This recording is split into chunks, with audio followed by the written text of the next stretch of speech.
Yeah, but you laugh because you're a good guy. No, filter, I understand the business, you know. Recording, filters. Look funny from the side. Do you think? John Lennon. The name alone conjures images of peace, love, and music that shaped the world. For millions, he's the soft-spoken prophet in round glasses who asked us to give peace a chance and imagine a better world. He is an icon of gentle idealism whose message still echoes decades later.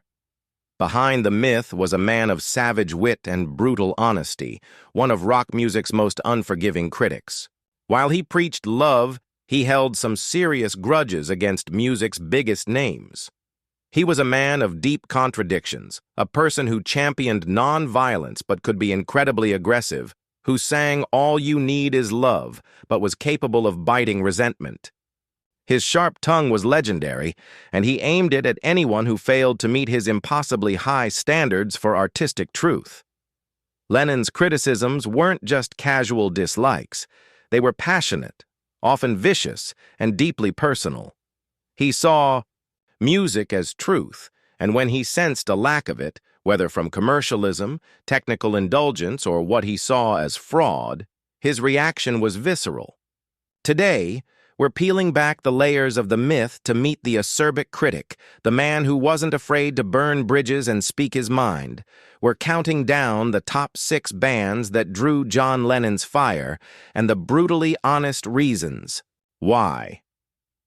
Coming in at number 6 is a band that represented almost everything John Lennon seemed to stand against: blood, sweat, and tears. In the late 60s and early 70s, they were a powerhouse, fusing rock with big band jazz, complete with a horn, section and conservatory-level musicianship. They were polished, professional, and complex, and John Lennon absolutely despised them. To understand why, you have to go back to his legendary 1970 interview with Rolling Stone. Fresh from the breakup of the Beatles, Lennon was raw and unfiltered. When asked about the music of the day, he didn't hold back, commenting that nothing's really happened before singling out one band. For Lennon, this wasn't just a matter of taste. It was a philosophical war. He believed rock and roll was going the way of jazz, with the bullshitters, going off into that excellentness, which I never believed in. That word, excellentness, says it all. Lennon came from the school of raw, 3-chord rock. He believed music should be felt, not just performed with technical skill. To him, the gut-punch energy of whole lotta shakin' going on was the peak of musical expression.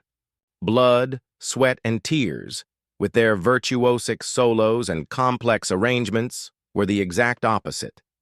He saw them as academic and sterile, overqualified musicians showing off instead of sharing raw emotion.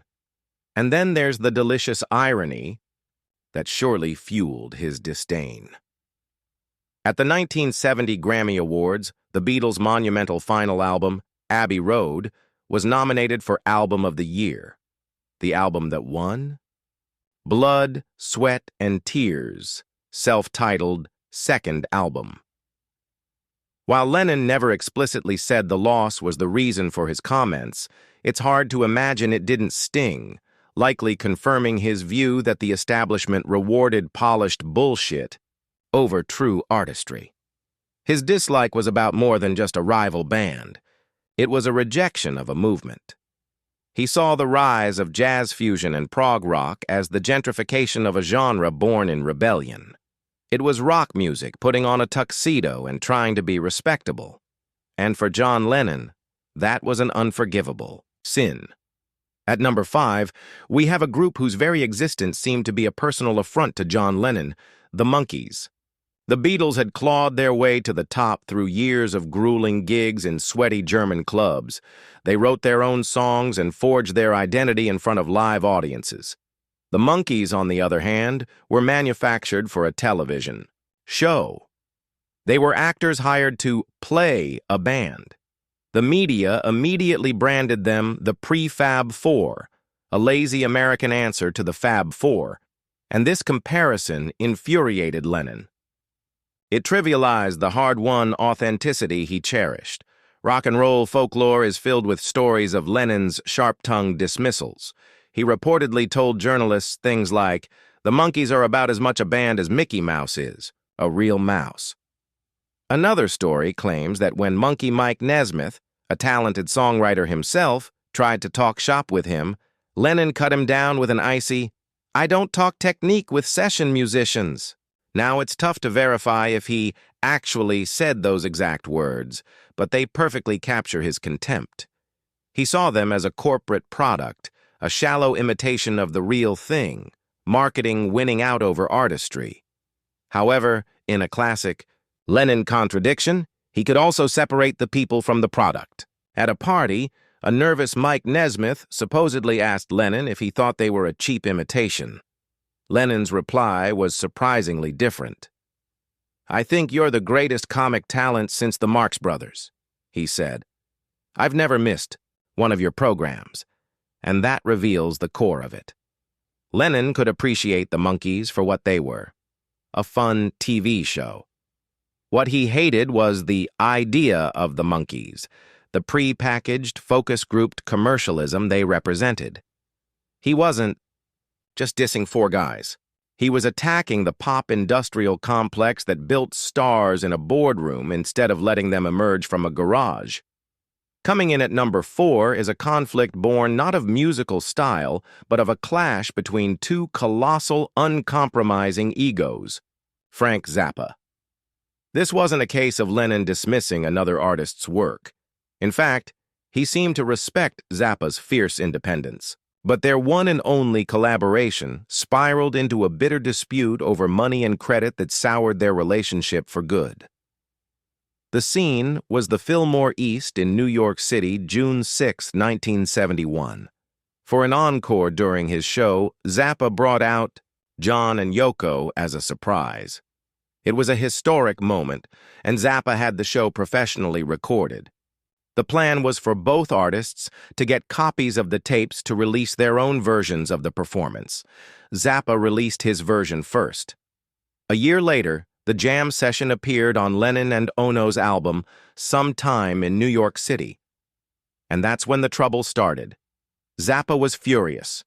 He claimed that Lennon and Ono had taken one of his structured compositions, a song called King Kong, renamed it Jam Rag, and credited it to Lennon. Ono. Zappa was still seething about it a decade later.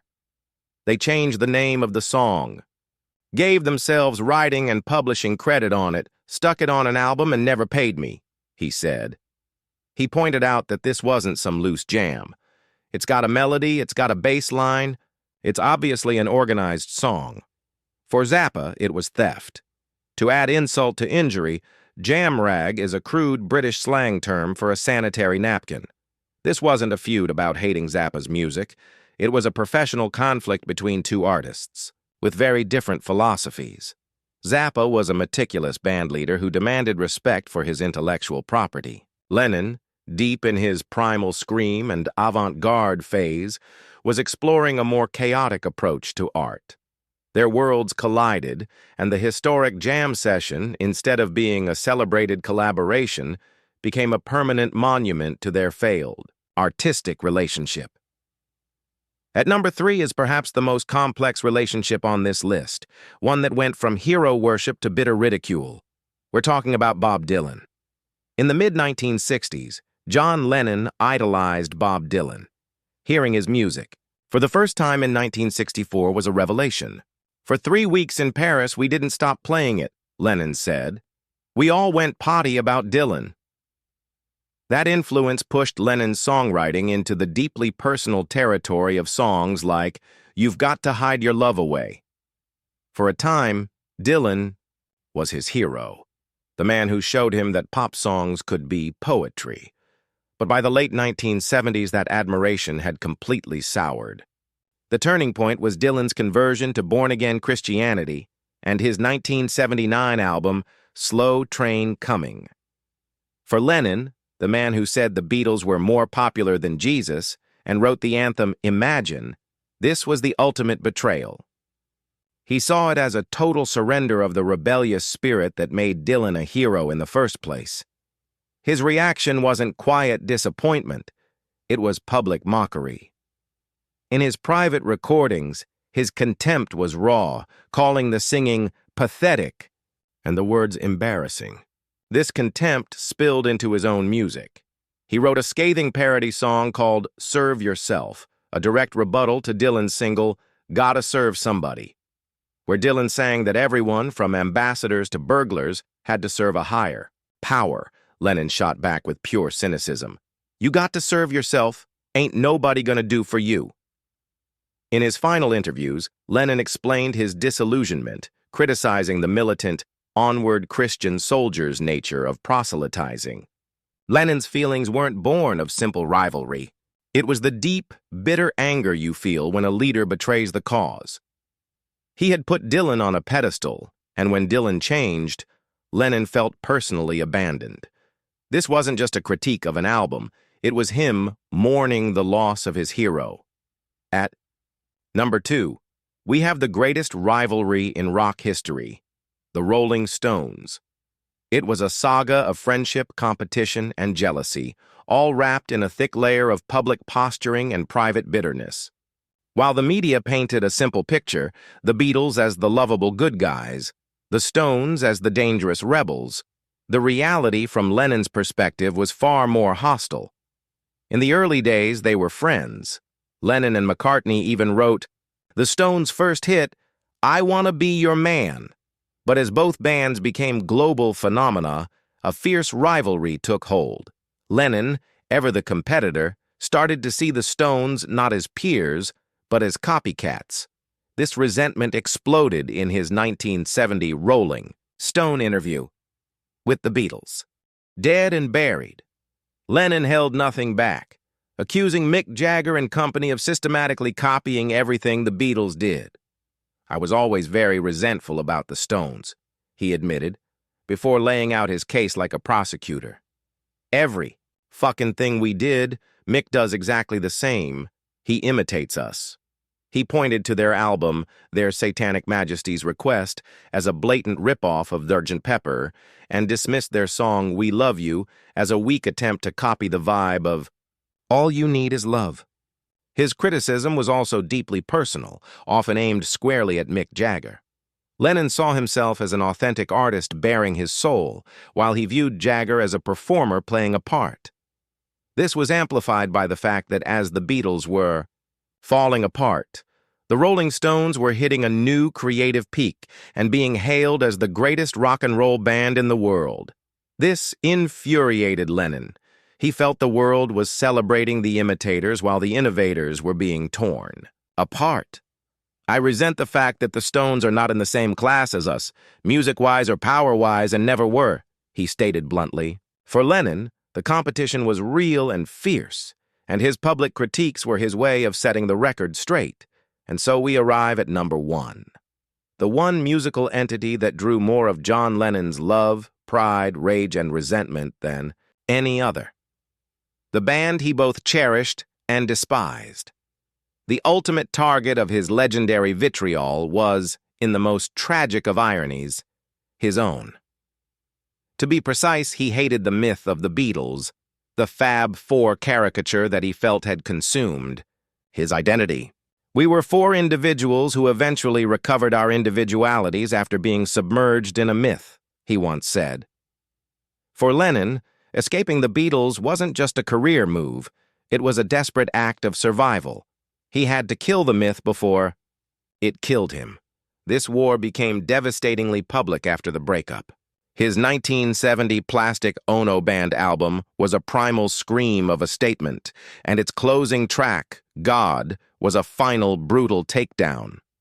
He sang, I don't believe in Beatles, I just believe in me, Yoko and me, and that's reality.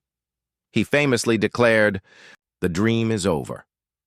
It was a public execution of the band that made him immortal. This hatred was tied directly to his fractured relationship with Paul McCartney. Their post-breakup feud was a war fought through song. After feeling slighted by lyrics on McCartney's 1971 album Ram, Lennon unleashed one of the most vicious takedowns ever recorded. How Do You Sleep? With George Harrison on slide guitar, Lennon sang lyrics designed to wound. A pretty face. May last a year or two, he sneered. But pretty soon they'll see what you can do. The sound you make is music to my ears. You must have learned something in all those years. He mocked Paul's biggest hit with the line, "The only thing you done was yesterday," and even invoked the Paul is dead conspiracy theory.